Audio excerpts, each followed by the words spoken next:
안녕하세요, 박사장입니다. 오늘은 구독자이신 킴 엘버트님 댓글 달아주셨고요. 요 내용 같은 경우는 제가 그냥 아는 내용이라서 답글로 바로 달아드리려다가 이게 조선과 철강 이제 업종에 관련된 내용이라서 기초상식으로 아시기에도 상당히 도움이 되실 것 같아요.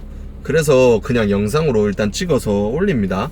일단 킴 엘버트님 S중공업의 구매팀에 들어가려고 합니다.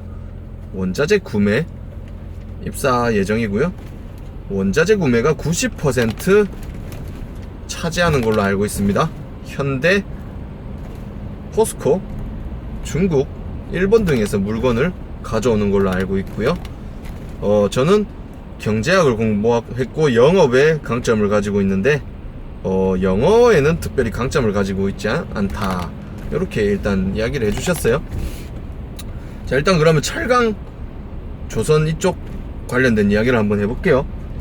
자, 일단 두 종류 다 업황이 상당히 좋지가 않습니다. 자, 일단 철강 이야기를 한번 해보면은 철강 보통 건설 쪽 그리고 조선소 쪽 이렇게 나눠져 있는데, 건설 경기 지금 다 죽었죠. 조선소 상태가 안 좋죠. 그렇기 때문에 철강 회사들도 상당히 어려움을 겪고 있습니다. 공급 과잉입니다. 그리고 조선소 이야기 한번 해볼게요. 뭐 요즘에는 좀 많이 다운다고 하지만 중국과의 경쟁에서 상당히 힘겨워하고 있죠, 국내 조선소들이.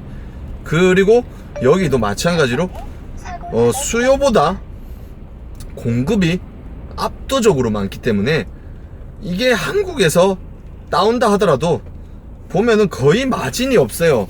왜냐? 한국 업체끼리도 심하게 경쟁하고 중국 업체랑도 경쟁하고 일본이랑도 경쟁을 해야 되기 때문에 조금만 비싸면 안 사시거든요. 그렇다고 뭐 놀 수는 없잖아, 공장을. 그러다 보니까 그냥 울며 겨자 먹기 식으로 뭐 또이또이 또는 적자 업무인데도 계속 진행을 하는 거예요. 둘 다 업황 자체는 좋지가 않다, 이거 기본적인 지식으로 좀 알고 계시고요. 자, 이거 제가 설명을 드릴 수 있는데, 저 같은 경우는 이제 피사 대리점을 하고 있어요, 철강 쪽. 근데 조선소 쪽 관련된 업종의 제품은 아니에요. 근데 큰 틀에서 철강이 어떤 식으로 흐름이 있는지 지금 설명을 한번 드려볼 테니까 참고를 한번 하시면 될 것 같아요. 자, 일단 철강 쪽에서 생산해서 조선소 쪽에 들어가는 게 뭐냐면은, 그럼 누구나 아시는 철판대기, 쇠 철판.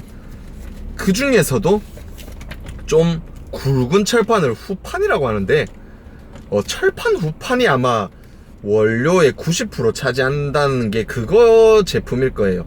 왜냐? 배 쇠로 만들잖아요. 그래서 그런 거거든요.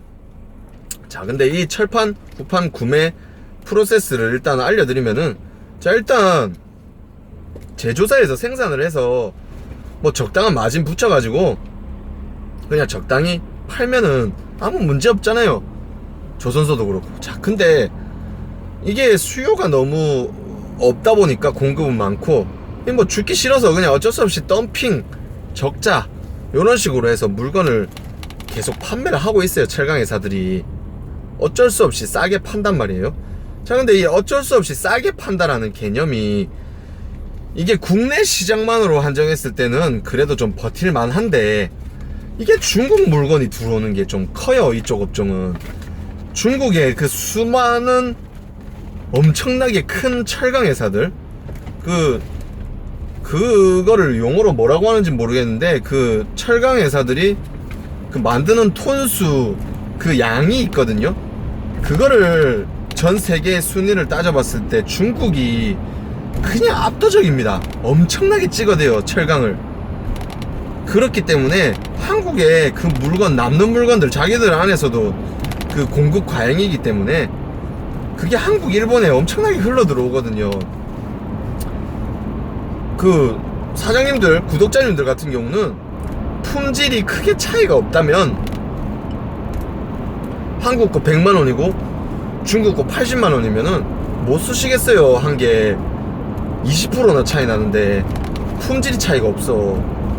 이게 그런 형태가 돼버리거든요. 이 후판이 그렇게 고도의 기술력을 필요로 하는 물건이 아니기 때문에 그냥 중국에서 엄청나게 몰려오는 그런 공급 과잉 상태의 물건들을 한국 제조사들이 버텨내고는 있는데, 지금까지 그게 적자를 봐가면서 이제 버텨내고 있는 게 현실이고요. 이 점을 꼭 알고 들어가셔야 돼요. 그래서 이 가격 책정 기준도 어떻게 되냐면은, 중국에서 그 이 쇠가 1kg에 얼마 정도 합니다 라고 뭐 예를 들어서 1월 1일에 발표를 했어. 그러면은 한국에서 그거를 필요로 하는 사람들이 주문을 막 넣잖아요. 그러면 그거를 모아가지고 그 뭐 에이전시나 뭐 이런 애들이 있으니까 그런 애들이 수입을 해요. 오더를 넣어, 제조사에. 그 시세로. 그럼 물건 들어오는데 뭐 한 달, 두 달 걸리죠. 그럼 그 가격이 풀리는 시점에 한국에 훨씬 비싸게 팔리고 있으면 한국가 안 팔리잖아요. 그럼 제조사들은 어떻게 하냐면은 그런 중국에서 넘어오는 오퍼 가격이라고 하거든요. 그거를 계속 수시로 주시를 해요. 그래서 중국 가격이 내려가면은 뭐 국내 포스코나 현대제철 이런 애들도 가격을 똑같이 따라서 내리고, 중국 애들이 뭐 수요가 좀 많아져 가지고 일시적으로 공급이 좀 딸린다, 수출하는 게. 그러면 가격이 올라가거든요. 그러면 한국에서도 가격을 따라서 올리는 거예요. 왜냐, 얘들은 눈치를 볼 수밖에 없는 거야. 이 철강 바닥이 가격 정책과 유통 구조가 그래요. 중국에서 가격을 정해서 한국에 들어오는 가격이 정해지면 한국에서는 그 눈치를 보다가 그 가격을 따라가는 형태. 이제 그런 거를 하기 때문에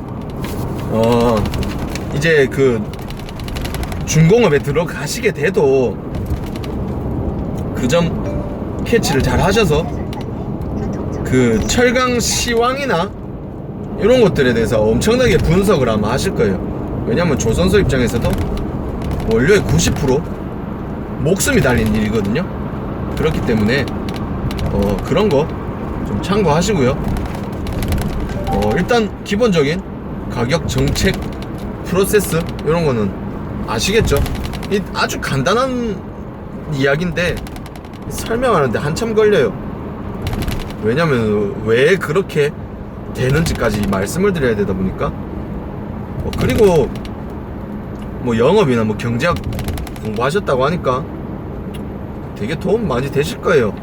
뭐 영어 강점 없는 거 제 생각으로는 그래도 입사하실 정도면은 적어도 토익 7, 800점은 되실 텐데, 뭐 회화나 이런 거에 어려움을 겪는다 하시더라도 실질적으로 실무하시는 데는 크게 도움 안 될 거예요.